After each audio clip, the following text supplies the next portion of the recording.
존경하는 26만 구민 여러분, 서성보 의장님을 비롯한 선배 동료 의원 여러분, 오은택 구청장님과 관계 공무원 여러분 반갑습니다. 국민의힘 박경숙 의원입니다. 오늘 저는 개인형 이동장치 안전 문제와 우리 남구가 지금 반드시 나서야 할 이유에 대해 말씀드리고자 이 자리에 섰습니다. 최근 인천에서 인도 주행하던 PM에 두 딸을 둔 30대 여성 주부가 크게 다치는 사고가 발생했습니다. 한순간의 충돌 사고가 한 가정에 지울 수 없는 상처가 되었습니다. 문제는 이것이 결코 특별한 사건이 아니라는 것입니다. 최근 몇 년 사이 PM 이용이 급격히 확산되는 데 비해 안전관리와 제도적 장치가 미비하여 운전자 역시 사고에 노출되어 있고 보행자와 청소년 생명을 위협하고 사고가 잇따라 심각한 사회 문제로 대두되고 있습니다. 그럼에도 PM 정책 어디로 향하고 있습니까? 최근 부산시는 대중교통 접근성 향상을 위해 전국 최초 대중교통 공유 모빌리티 환승 할인 제도를 시행하고 있고 남구도 공유 모빌리티 운영 지역 확대를 위해 PM 주차존 확대와 세 차례 캠페인을 진행했습니다.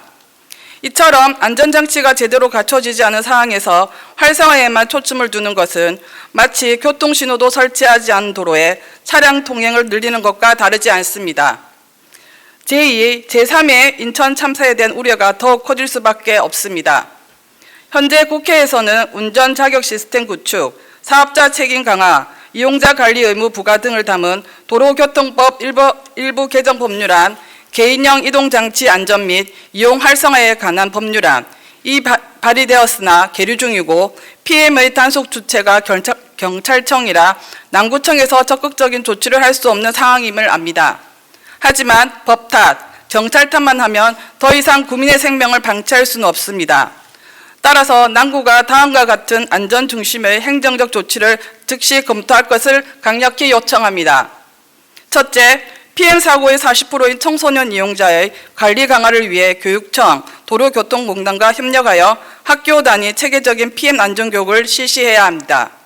둘째, 이면도로 어린이 노인 보호구역 중심으로 PM 제한 속도 10에서 15km 구역 지정과 보행자가 많은 도로에는 킥보드 없는 거리를 시범 운행해야 합니다.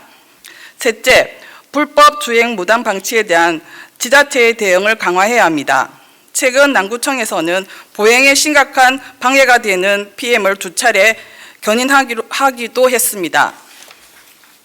하지만 주민의 안전을 위해서는 이에 그치지 않고 유관기관과 합동 안전점검 체계를 구축하고 보도주행 등 위험 행위에 대한 단속 협력 체계를 마련해야 합니다. 타 지자체가 발빠르게 움직이고 시행 중인 정책들을 참고해 우리 남구도 사고 예방 중심 안전 정책을 최우선으로 삼아야 합니다. 보행자 안전이 위협받는 상황에서 안전보다 활성화를 앞세우는 정책은 결코 지속될 수 없습니다. 이제 남구가 스스로 할 수 있는 조치를 찾아 실행해야 할 때입니다. 조금 전 구청장님의 시정연설에서 내년 남구의 목표에 보행 안전을 더 세심하게가 포함되어 있습니다. 이처럼 청장님의 연설에 잘 추진해 주실 것을 당부드리며 5분 발언을 마치겠습니다. 감사합니다.